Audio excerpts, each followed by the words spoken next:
Ang uli na kamay ko naman ako. Napakalayo pa naman.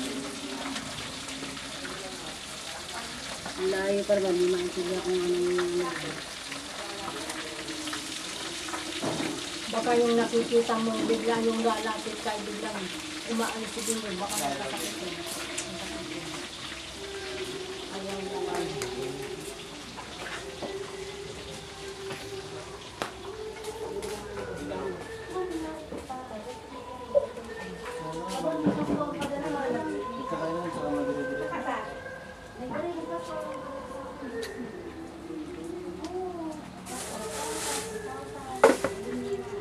Si Ate Linda?